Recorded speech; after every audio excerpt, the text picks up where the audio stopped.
Hello, universe! Hello, world! Hello, Philippines! Kumusta ang Luzon, Visayas, and Mindanao? This is again your host, Marlene Krag, at kumusta ka bagong Pilipinas dito sa bagong talk show ng Bayan? So, ngayon ay meron tayong co-host, syempre. May guest co-host tayo, walang iba kundi si Dr. Conrad Pereras, ang aking partner in crime. So, you Mhm. wanna say hi? Hi, magandang araw po sa inyong lahat at nagagalak ako at nakabalik na naman dito sa Kamusta Ka Bagong Pilipinas? Ang talk Ay, show ng bayan, ha? galing. Kanta mo na rin. Yes, that's Sir Conrad. And of course, meron tayong mga bagets. Ang tawag nila ay mga Gen Zs. Okay, pakilala ko muna sila. Ang Gen Z, number one. On my left is Mr. Ken Salamea. Good morning po sa inyo lahat. My name is Ken Zalamea and introduce ko ba sarili ko? Later. Dito na. Oh, Okay, sige. sige. And of course, next to him is Juan Miguel Lopez. Tawag natin Miguel na lang. Good morning. Magandang araw po sa lahat. Ayan. Tapos of course, andito sa atin yung president ng Citizens Movement ng Kabataan ng Bagong Pilipinas. Walang iba kundi si Timothy actually, pero Tim Cristobal. Magandang araw po sa ating lahat. I'm glad to be here po. Yes, I'm so glad that you're here. Galing nyo, pinagising ko kayo na maaga. Pero si Tim ata sanay magising para pumasok, no? All right. So, magandang araw ulit sa ating mga kababayan dyan and welcome to another episode of Kamusta Ka Bagong Pilipinas. And of course, we will talk about something very, very close to our hearts. So every Filipino family, yan yung values, Filipino values, honesty, and leadership. So ang title ng ating talk show actually is Raising Honest Leaders from Home Values to Nation Building. O di ba yan yung vision and mission ni President Bongbong Marcos? So, ayan, yan ating mga Gen Z, ang ating mga future leaders. So, dito ngayon, yan ang tungkol sa episode na to. At napapanahon ngayon na sunod-sunod ang mga corruption scandals, lalo na itong issue sa flood control projects. The question is, paano ba natin napapalaki ang ating mga kabataan to become honest future leaders? Okay? Sabi nila, corruption doesn't start in government. It starts at home. So Akala ko, parents, I thought it starts in the womb. no, at home. Parents, paano ba natin pinalaki ang ating mga anak? Ngayon, Gen Z na sila. So, ating mga Gen Z, handa na ba kayong maging future honest leader sa bagong Pilipinas? Chorus naman kayo. Yes, no, yes. Yes. Yes. O akala ko, it depends. So, ayan, dito sa Kamusta Ka Bagong Pilipinas, kasama natin of course, si ating Sir Conrad again. And just for FYI, sa inyo lahat, siya po ay ating economist by training, marketer by profession, entrepreneur by choice, and advocate for life and environment and wellness governance. Tama na yun, Tama na, masyadong marami pa. revelations. Mahaba-haba pa. Anyway, so, ayan. Since we greeted everybody, so anong masasabi mo tungkol sa ating subject ngayon, Conrad? Well, I was listening to many of the politicians and leaders of this government. They're so concerned and obsessed how to solve corruption. And over the years, nandito pa rin yung subject of corruption. Ibig sabihin, whatever they're doing doesn't work. Yeah, that's why we have to start with I don't know kung late na ba para turuan ng mga Gen Z. We should start it from the laps of their mothers. But before that, I'm Yeah. sorry. Ken, tell me about yourself. Opo. Yeah. So, again, my name is Ken and I studied sa LaSalle Green Hills, and now I currently work. So, I do different stuff, but mainly I I work with my brother in our company. It's called BPK, and we do agarwood, so we give livelihood to the Filipinos and help OFWs at the same time. Thank you. Ayan. How about you, Juan Miguel? Miguel. Miguel. Alright. Magandang araw sa inyo lahat. Ako po si Juan Miguel Lopez. I'm 23 years old and I study in Enduran College in Bonifacio Global City. Currently, I'm taking technology management and I've been learning a lot about how the internet works, how people should manage IT businesses. Yun po ang aking background. Aside from that, I am currently what do you call this? I'm currently studying and learning more about how I can be a better person. Yun po. Did you say Enderan? Yes po. Is that not the school you ended up running? I'm sorry. I'm just kidding. You didn't get the joke. Come true. You end up running. Yes. Okay. How about Tim. you, Tim? Again po, I'm Timothy Cristobal. Currently po, I am the president of the Bagong Kabataan Pilipino Youth Movement po, the one that's present here along with the Bagong Pilipino Citizens Movement. I'm also currently studying po as a first-year student po in the PUP Open University, currently taking public administration po. Mhm. So Ayan. you will end up being a what? Politician? Ag- Public it de- service. Yes, public service po Public or service. something in government. Again, it depends naman din po on the opportunities and what's lying ahead on you in the future po. Oh, so you've got a future politician, technology expert, and ikaw, Ken, Ken, anong, ano mo? businessman. Businessman, yeah. BPK.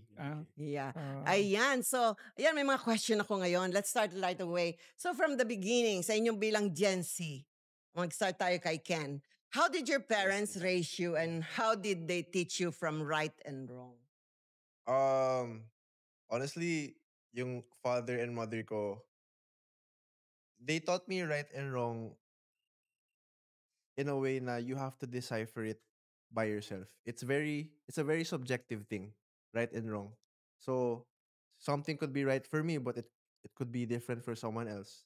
And I guess ayun, I try to live life by what I think is right.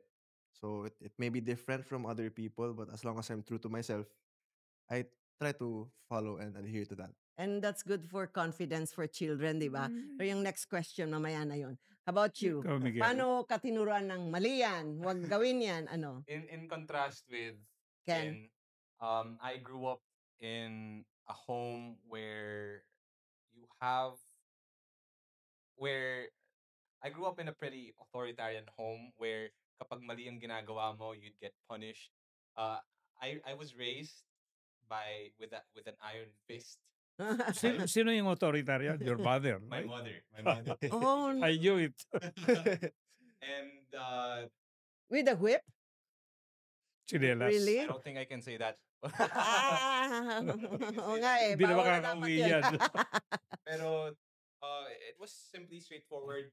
Kapag mali sa mata nila ang nagawa ko, mali rin, papaluin ako, ganon. Mhm. And honestly, some people would frown on that, pero ako, I'm actually quite thankful na it was shown to me because like Ken, he grew up figuring it out, like what was right from wrong. For me, it was shown. And I guess there's some hidden beauty in that, knowing that your parents care for you and they will tell you what should be and what shouldn't be. You know. So, it didn't affect you naman now at this age? Walang di ka galit or parang they should have been better? Did you compare them? No po. I don't think. Parang you're still happy Yes, I'm grateful. na sila pa rin yung parents mo. Yes po. na they are your Oh. parents. Okay, ikaw, Ikaw, Tim. Tim. Paano ka pinalaki sa, na mali sa para mamili ka sa mali at tama? Actually, parang medyo similar po kami ng naging way of growing up. My mother's very strict din po. We used to have always everyday session ko saan every time I do something wrong, yung ayun, palo nga po ng belt pero 3 times ganyan, and then yung core values ko po is syempre pinuturo sa akin. May pinapabasado po sa akin dati yung discipline, manners, love, respect, mga those Ganun. type of things po. na talagang pinut into my mind at a young age po na, well, nung una po syempre parang naano ko na, ang higpit naman ng parents ko, ang strict naman. I cannot do this when on weekdays, I can only do this on weekends. Pero now growing up, I saw it as an advantage because it taught me on how to be responsible at an early age po na when I compare it to other people I meet at my young age nung time po na yun, parang I see na, oh, their parents hindi pala tinuturo sa kanila 'to na, yung simple proper etiquette po na how to deal with other people is sometimes parang kulang po sa ano. So yeah, I think that's how I distinguish right from wrong din po, simply on how my parents think what is right and what is wrong and what society thinks what is right and wrong in society for them po. Ikaw, MK, you ask me. Ikaw, paano ka pinalaki? Ako, ang unang tinuro sa akin, for me to figure out what's right from wrong Mm. is, tinuro ako kumanta, I have two hands, the left and the right. So pag ang left, pinapakita mo right, mali, di ba? From the Just kid- beginning, I'm just ang kidding. galing mo ha. Kidding aside. So, No, you ano, don't, when you're young, there is no concept of right and wrong. Because you're so young, you begin to have that attitude the moment your conscience is beginning to get activated. Deep inside, alam mo yung tama sa mali eh. mhm. Pero alam ko, 'di ba? Oh, maligo ka. Hindi maganda yung hindi naliligo. Oh, 'di ba? Oh. Yung mabaho ka. Oo. Yun malinis, tapos yung pagkain mo, eat properly, oh, 'di ba? Sit down nung properly. Kami yun ang mga tinuturo sa akin noon eh. Tapos yung mamaya punta na tayo doon sa isa. Ah, basically yung maging how to be mannered, properly mannered on the table, sa mga bisita, how you speak with people. In Tagalog, you say po. Kami, we all say, call the ate or manang, hermano, manong, or always lolo, lola, ate, nana. There's always a word na you have to be proper. Sa amin, sa household ko, my father is always right. Meaning, So kung ano yung sabihin niya, yun ang susundan mo because it's True. right. And then when you cannot follow, you cry to your mother, sasabihin nung mother mo, tama ang father mo. hindi, So that is the arrangement, no? Walang contradictions. Mm. Kasi pag nagtatalo sila, yung sabi ng mother mo, ito ang tama, sabi ng father mo, yun ang mali. Di, there is no unity. Unity of life ang kasi ang kailangan dyan eh. Pero paano nyo yung na-experience yun? but before you ask that question, yun, punta na tayo doon sa kwan. Towards honesty rin. How were you taught to be honest? Kasi yan pa yung kasama, di ba? Yan ang ayaw na ayaw ng magulang natin pag naglalay tayo. May tinanong, pero hindi Mm. ka nagsabi ng totoo o may... Huwag kang magsinungaling. Oo, di ba? Yung Oo. pagsisinungaling. So, ikaw, were you ever caught lying or how did your parents teach you otherwise? Ako, ang dami ng beses eh. When I was a kid because I The guess I naughty can relate. Ken? I You're can the relate naughty with them. Ken? Yung mother ko kasi medyo she's Strict. the authoritarian dun sa family ko. So tuwing nagkakamali ako, I try to lie but she always sees through it. And then growing up, I realized na what's the use of lying? It's useless. Kasi The consequences are not nice. Pero paano ka natuto, Ken? Pag sinabi niyang sa father mo, sit. Your father sits, di ba? I guess Hi, Patrick. there's a mother ko, I guess, through all the punishment na rin and the discipline, I learned na rin na, yes, it's hard to be honest, but again, that's the right thing to do. So when you say it's not easy to be honest, do you mean you lie sometimes? And what did you lie about? Many things. Yung grades ko sa test ko, When you were young when I pa, was young, when I was young. elementary? Talaga? Pag Oo. tinanong ka, Ken, why are you always in the comfort room? What are you doing? Oo, yun. Ano, Dami. paano mo nilalay yung grades mo? Di mo pinapakita or? Sinasabi ko, oh ma, tatanong niya ako, Ken, kamusta, yung grades sa quiz mo? Sabi ko, ma, okay, perfect score ako. Tas pag-receive niya ng paper after Ang 1 baba week, mo palang grades mo. baba pala. Tas doon nagagalit na siya. Which I understand naman because Yeah. my mom only wants Okay, me to be the best. sige, maraming naggagawa ng ganyan. Pero, did you ever copy? Siyempre, gusto na ng parents mo, dapat pataasan mo. Pag di ka nag-aral, mangungopia ka. Nangopia ka ba? Honestly, yeah, I did. I did. Grade school, high school, I did. But it's not really about that for me. As long as you're able to learn. Kahit paano naman when you're in school, you spend 8 hours there, you'll pick up something. Yeah. Yeah.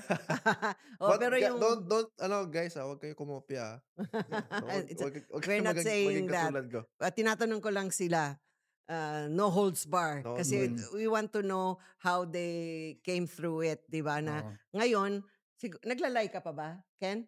As much as possible, hindi na. Anong klaseng lie? White lie or Do you do white lies? alam mo yung white lie, di ba? Paminsan. Pag sinabi mo, ang ganda ko ba? Sabi niya, oo, kahit hindi.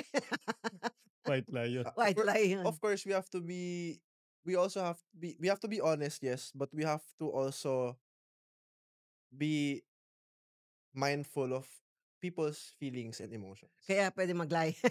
No, it's not that. Pwede mag-white lie. I guess siguro may timing sa lahat. Hindi mo agad pwedeng sabihin na kunwari may problem ka sa tao tapos it's not the right time. Hindi mo alangan naman sabihin mo agad na ganyan ka, you have to wait. Ako kasi straightforward. Ikaw, Miguel. Ako po, pinalaki po ako sa household where the saying goes, the truth will always prevail. The truth will always. So, kahit gaano po ako magsinungaling, before I would also lie about, there was one time I used to lie about my grades as well, but eventually, the lie caught up. I was caught in the lie na sinabi ko 99 ako sa Filipino, yun pala 89, ganun. I was reprimanded. Yes. I was taught na when you lie kasi your word is at stake, and my parents raised me to be the kind of person where your word is your honor. Pero kung sinabi mo 99, tapos 98 yung grade mo, okay lang yun, di ba? Kasi parang over-bragging. Sometimes, it happens to us, Yung, ang galing mo ba sa tennis? Ay, oo! Yung pala, middle ko lang. I mean, even I think I have done that myself. How about you, Tim? Ako naman po, on our household, parang ang tinuro po sa amin na each lie has a consequence po na every time na magsisinungaling ka, eventually, sabi nga din po niya, the truth will come out. So, when the truth comes out, then dun po papasok yung consequences. Pero alam niyo yung rule, di ba? When pag nagsinungaling ka, don't get caught, di ba? Tama. Yes, Tama ba? Yan na ba philosophy nyo ngayon? Or parang, I think the kids now are more transparent, right? yes. I would say so. Di ba? They're more truthful, you think, than our baby boomer generation? Totoo. Because like me, yung traffic light mag-orange na, pinupush through ko pa, sabi ni Gen Z kong daughter. Ma'am, sabi niya, you baby boomers, your age, you don't know how to follow rules. Sabi ko, we are daredevils. No, kasi yung baby boomers, ang rules doon, green is go, red is stop, yellow is go faster. Yun, di ba?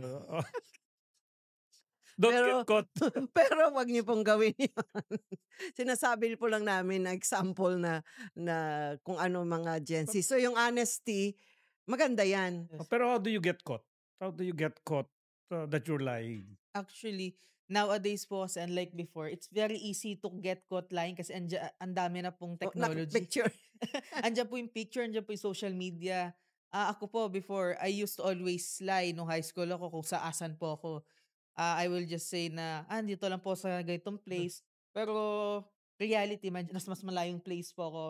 Ngayon po, syempre, minsan makita po Picture na, tingnan ko nga. Asan yung cellphone mo? Yes po, sabihin ko, kasama ko pong si ganito, ganyan. Sabi, sige, akin, pati nga ang picture niyo together. Wala po akong mapapakita. And if I may add po, Yeah.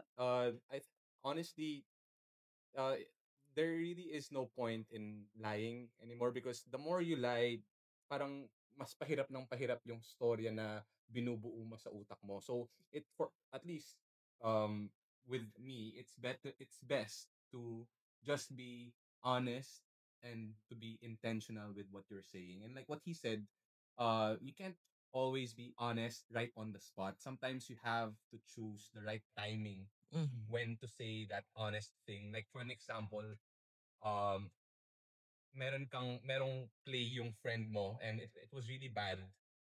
Napulot ko to sa podcast na pinapanood ko. It was Mm. really bad. And nung natapos na yung play niya, instead of saying how bad the play was right away, pinalipas niya muna ng isang araw nung medyo naging kalma na yung tao. Then when this person, his name is Simon, when Simon Ask. talked to his friend, sabi niya, I have my thoughts about that play. Are you open to hearing it? So in that sense, parang hinanapan niya ng good timing when to say that honest, that truth or yung opinion ni Simon sa kanya. Mahirap kasi yung nagsisinungaling eh. Wise mind maturity. Oh, ano? Kasi you have to remember the Yeah. lies. Otherwise you get caught. Imagine po, ang dami mong lies, di ba? Gagawan mo. Dito, hindi mo na maalala. Oh, yeah. If you tell the truth, you don't need to remember. Yeah, correct, di ba? You only said one thing and that Yeah. was the truth. Yan Oo. yung sabi nila na don't pile up your lies kasi ang hirap mong i-memorize lahat yan. Oo. And unless na isa lang. Mhm. So, Pero at what age do you start recognizing whether you're lying or you're telling the truth? Siguro it depends on the Grade school, situation. high school? Yung sa akin, well, natatakot kasi ako sa mother ko noon eh. Oh, Kasi ayoko mapalo or mabigyan sa Oo. sa kanya, like Yeah. with her. Oo. So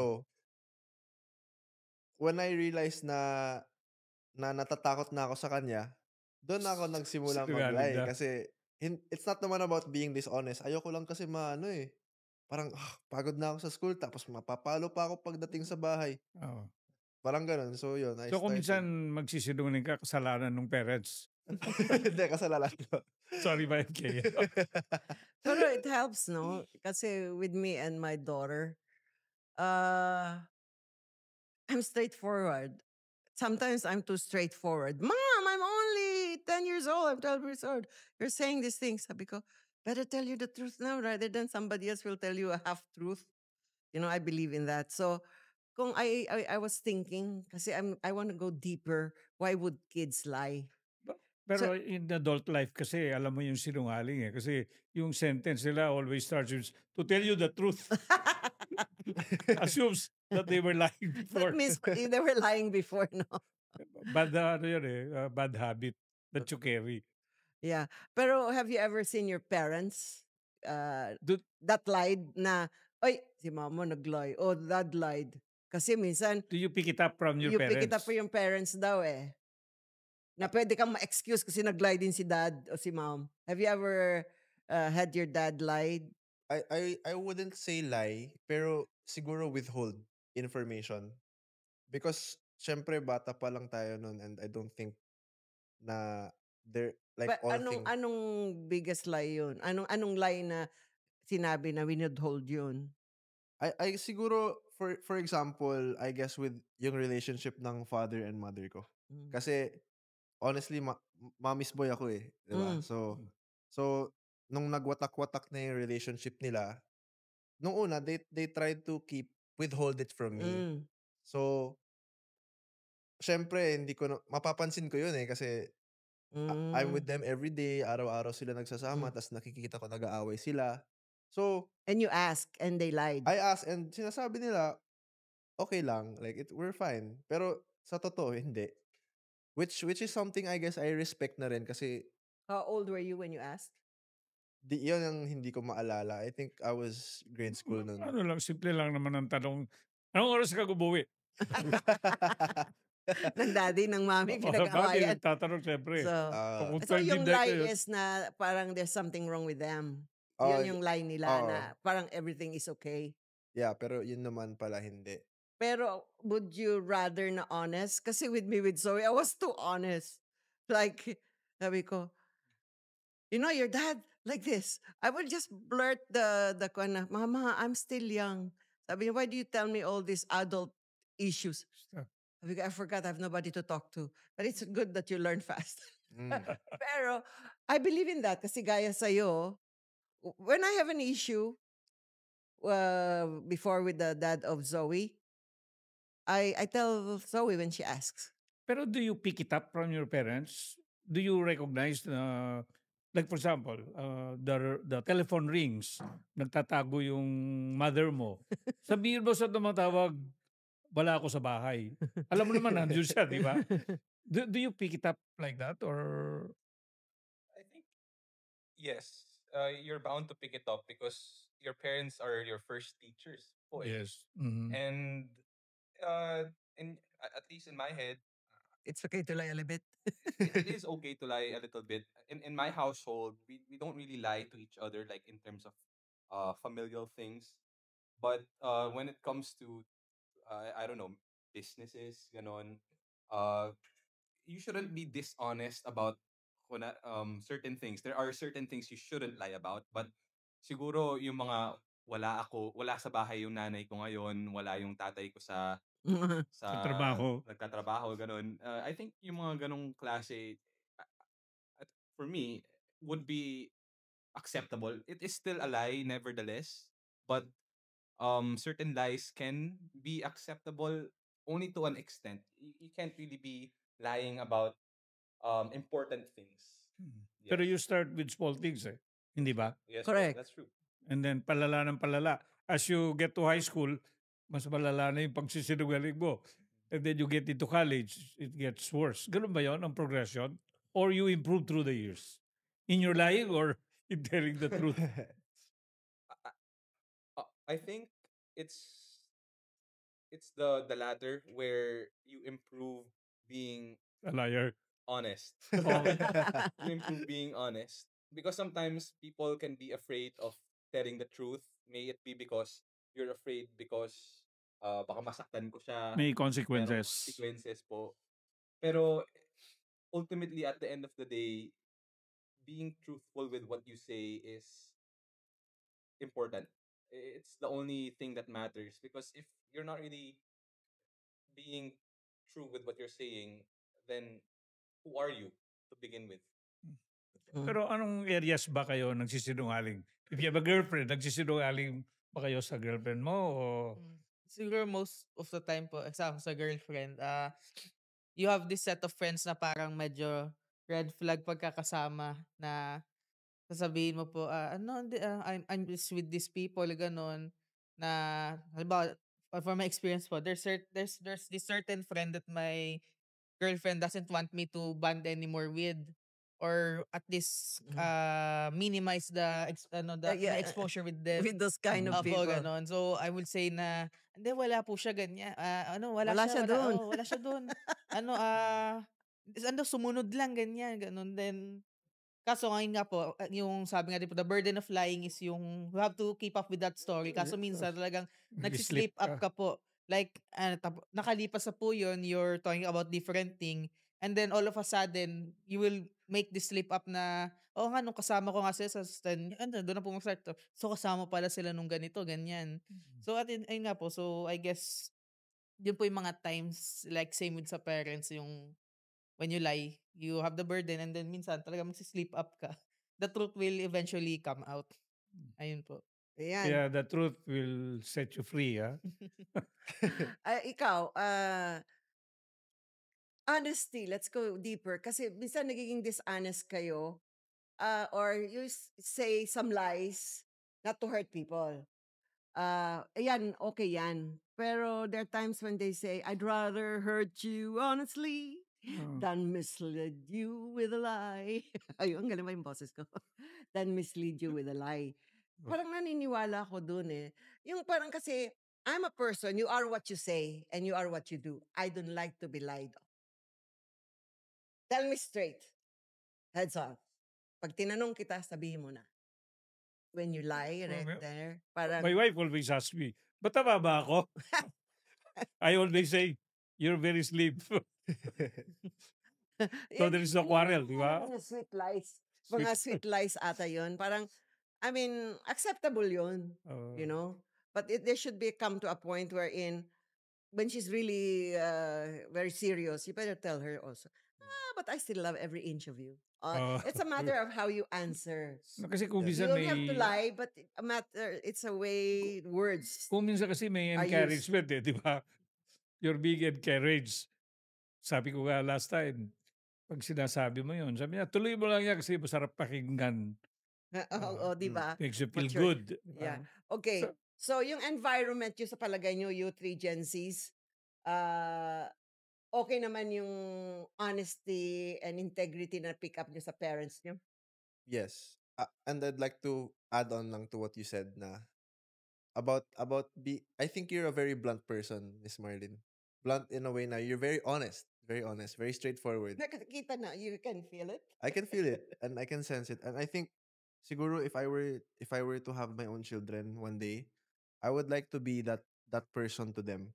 Because bata pa lang, feeling ko if I'm already real with them, honest with them, sanay na sila. So they're not going to get, hindi sila mabibigla kapag Shocked, dumating na yung real world sa kanila. So when your son says, Dad, is there really a Santa Claus?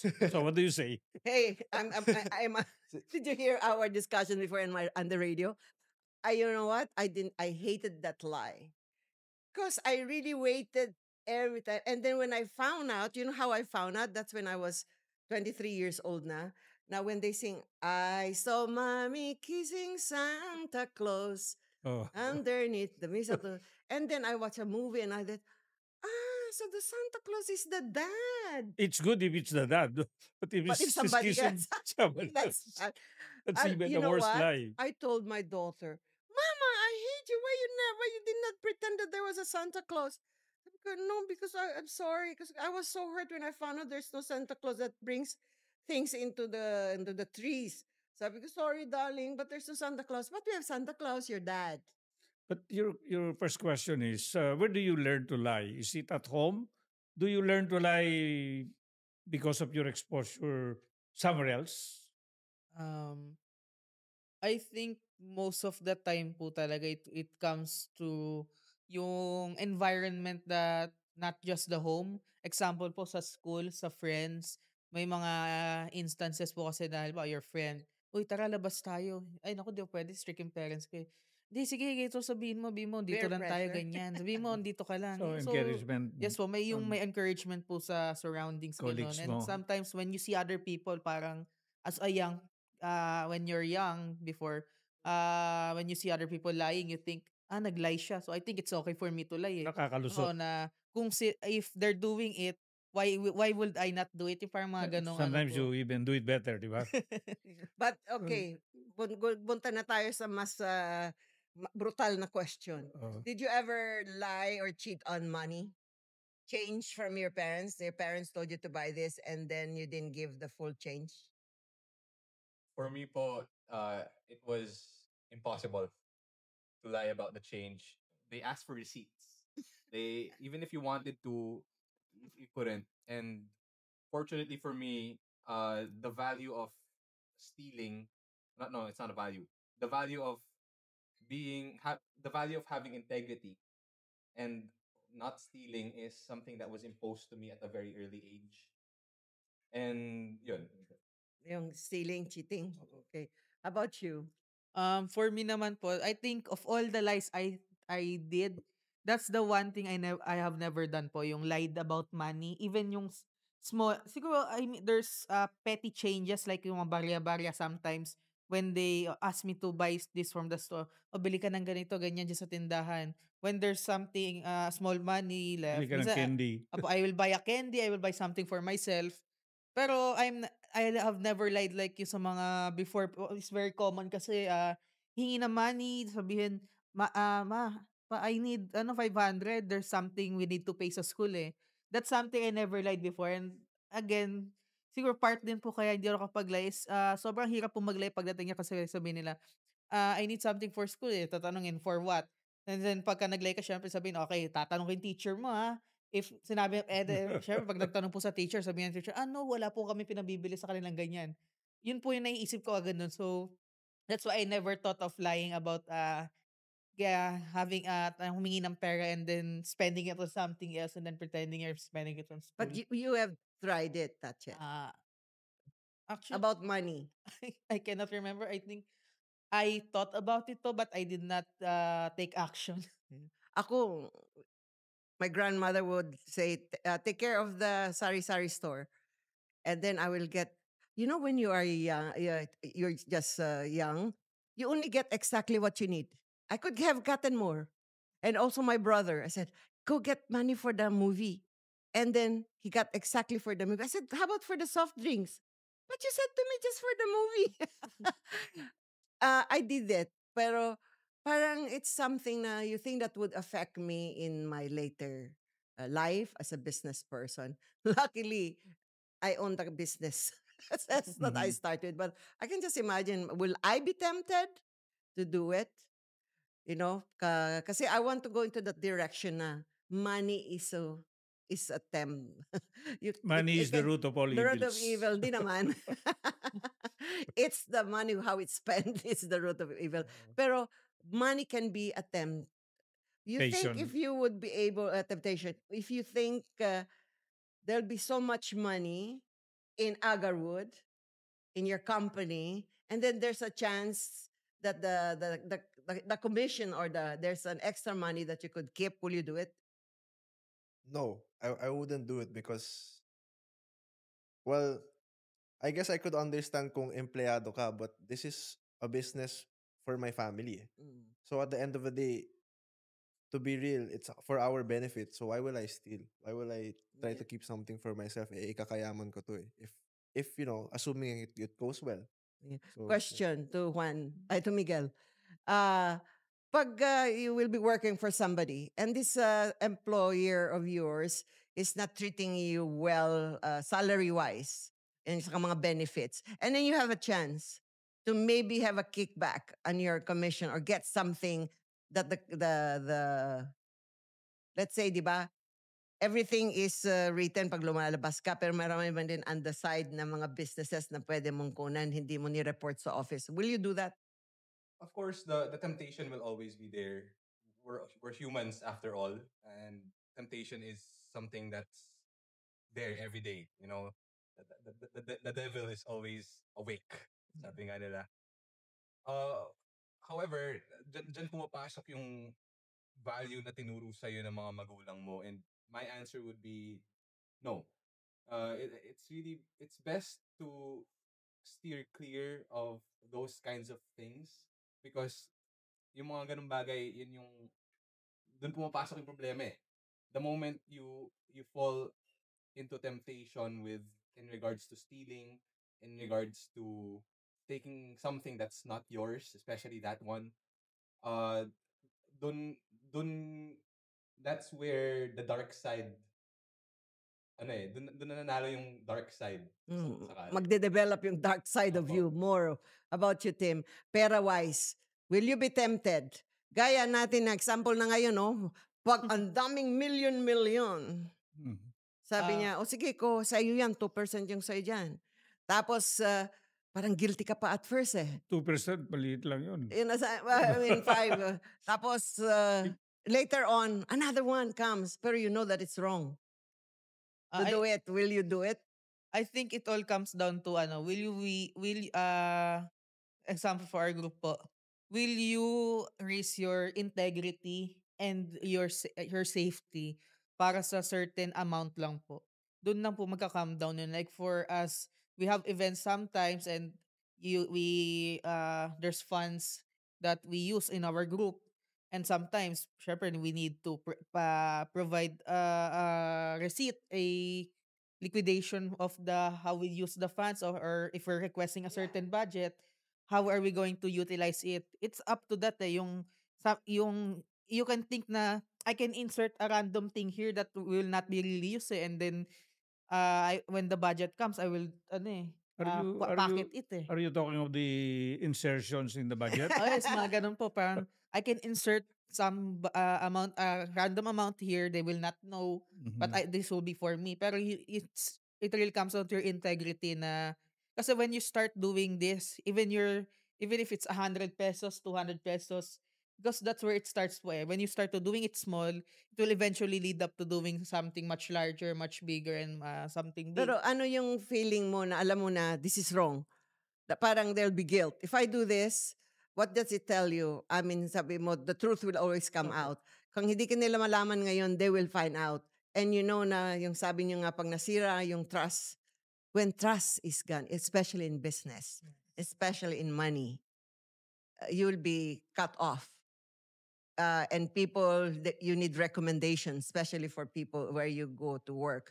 And then your recommendation that you lied and you cannot be trusted with money. That's the worst thing that can happen. You know? Tatlong ano yan eh, honesty, integrity, at saka sincerity. Magkakapatid yan. Especially when nobody is looking. Yeah. But do you, in your current situations, are you faced with temptations to do evil, to lie, to cheat? And who's responsible for that? I think temptation will always be there. It will always be Yeah. there. But I think what you have to remember is, actually napulot ko to sa girlfriend ko. Sabi niya, everything you do, let's say As with money, consequence. it will inherently affect someone else. It may Yeah. not be big, or it could be big, but everything you do, it will affect Somebody someone or else. something. Yeah, Yes. correct. Kala ko sasabihin mo, para hindi ka ma-tempt, pag umpisa ng temptation, you take it kagad. Wala nang temptation. Sabi nila, you always start with an end in mind. If I become dishonest and I cannot be trusted at the end, what do you think will happen to me? Magandang question yun sa mga sarili natin yun. So always, what's your intention behind it? You know, sometimes you are in need of money and sometimes hiramin mo, masama pa rin yun eh. Di ba? So now we only have few minutes. So since there's so many, the corruption that comes from the dishonesty and how do you call this, uh, with our leaders na Saan nag-umpisa nawawala na yan? yung trust natin. So ano sa palagay niyo, saan nanggagaling ang dishonesty at bakit sila natetempt sa pera na yan? Kasi if may 1 billion na ako, yan, tama na yan. Pero yung iba talagang billions pa after billions after billions after millions pa rin. Insatiable eh. Oo, parang you still once, parang maging addiction na pala siya. So what do you think it's coming from? The parents did not teach them well, or the parents teach them well but they didn't teach themselves? I think the parents have a great influence in your life, but at the end of the day, what you do in your life is yours. So everything is your decision, whether to learn from what your parents taught you, or kung tama or mali man yun, it's up to you. And like what you said, kung nakatikim ka na, it's hard to stop. At masarap. Masarap. Gaya Kukuha ka ng pa din. nangyayari ngayon, no? Parang, I was thinking na, we're listening to the news, the trending news of the corruption in the DPWH. Sabi ko, how can they not be content? You know? And do you have to flaunt what you have gotten, na it's not even super honesty how you got it? So what do you think is the reason why there's going on like this? People could cheat and steal so much money. I think it roots down to two things: power and greed. Pero currently, I'm leaning more into the power because Money is power. money is power. Possibly, Money can buy yes, power. money can buy Money power. buys power. Correct, no? It's a currency, and um, That's why we need a lot of money to prevent brownouts. I'm just kidding. Power. You can buy power. opo. And it actually makes me wonder po kasi can we use Mr. Manny Pacquiao as an example? Mr. Manny Pacquiao is already a billionaire before he became a politician. What makes me wonder is he's already rich. he already has a lot of things. He used to have he was a he was sponsored by Nike at some point. And my question now would be, why is he still running in government? Ang pumapasok lang po sa utak ko would be power. Siguro he wants his ego to be, I don't know, it can be a lot of True. things, What honestly. what you do not have, you want. Yes. Yan yung hierarchy of needs ng Maslow. You know? But since we are about to end the Oh. program, the more important question is, so we recognize that there is so much corruption, so much dishonesty, and that's a result of your upbringing. How do we solve it? Where do we start? You start with yourself, sir. Eh, You can't really expect another entity to fix yourself. Kasi at the end of the day, ikaw lang yung tutulong sa sarili mo. Kasama mo lang yung sarili mo pag natutulog ka. You're alone. And ikaw lang talaga, wala nang ibang makakatulong sa'yo. Siguro there will be support from others. I believe that support is essential. Who you are with is who you are with is who you will be. Yung parang sinasabi nila na ikaw yung mga kaibigan mo. Mhm. You are You are with your five Tell friends. me who yeah, your your friends five are. friends of your five friends. Pero ito ang mas strategic sa akin. Uh, from the home, you will learn the virtues of right and wrong. You learn it also in school. You go to work. You're exposed to all these Mm. environments. Paano mo isosolve yan? Kasi tinuturo naman yung right and wrong sa inyo. Bakit ka nagiging corrupt? Bakit you learn how to cheat? You learn Environment and steal. system, ah. I think we have sorry, Tim. Go How about, ahead. yeah, sige, so, ikaw muna. Sige, to answer naman po yung first question niyo po, yung why do I think people do that, yung corruption. I think it's the insatiable appetite ng greed din po. Like I said, like he said before, the power. And yung parang, sometimes po kasi not all of them had access to this before. Parang, once they have that taste of it, they have the taste of this power, this kind of money, what it can do, it's very hard to let it go to go back to your way before. So I think yun po yung parang nagiging main reason nila why they are doing this, because they already had the taste of it. Why would I give it up? So Walang yung contentment, no? po, hindi po sila mako-content. Like ayaw nilang bumalik sa dati nilang life. So they will get more and more to satisfy their lifestyle. Yung there's the thing nga po that they will say that lifestyle inflation. They got this money, or they would buy all these things, ganyan. And when naisip nila na, oh my, patapos na yung term ko, ganyan, I will not be able to grab this type of money again. That's where the Pagsamantalain na. stealing comes. Yeah. They're ensuring themselves that they would still be able to sustain this lifestyle, even though when they're not in power. So I think that's why they're stealing, they're laundering money. Yeah. And on how to stop it naman po, I think it is really about yourself, na ikaw ba, na it is really up to you kung if you're going to let corruption swallow your personality, because once it habi ko nga po, di ba, even it starts on 50 or 100, once it starts, it's really hard to stop. It's like an addiction na once you try it, it will be really hard to uh not do it. So again, it starts in yourself. If you want to be corrupted, if you want to risk your integrity, it's up to you. Pero for me, it's really a choice between integrity, honesty, and money. Yeah. I think po, when you are corrupt, kasi I just wanted to add something. When you're corrupted, it's like you like to take shortcuts. Mm. Kasi when you're corrupt, you steal money that's not yours, para sa taong bayan. You're trying to find the quickest way to get money and to use it for kung ano man ginagamit na, siguro kung gusto nilang bumili ng Rolls Royce or anything. They're trying to shortcut their way to a lavish life, which is both, I think, unfair to the people who who did their best to accumulate their own wealth. Mm. So yung honesty na yan, when people don't know what's enough, Ikaw, I hope you know what's enough kaya nag-retire ka na, di ba? Walang retirement sa akin. No, I mean, but you do not work so hard as before. Pero going back to that, ngayong bata pa lang kayo, pag nagkaanak uli kayo, sabihin nyo na, make a note na in your notebook, in your diary. These are the things that I will never cross, like cheating your wife or infidelity. I will never break my wife's or my husband's heart. I will never be tempted with another woman. Kasi pag sabi nila, pag andun ka na sa harap, doon ka palang magsasabi na, I won't be tempted, nakahubad na yung girl. Too late na.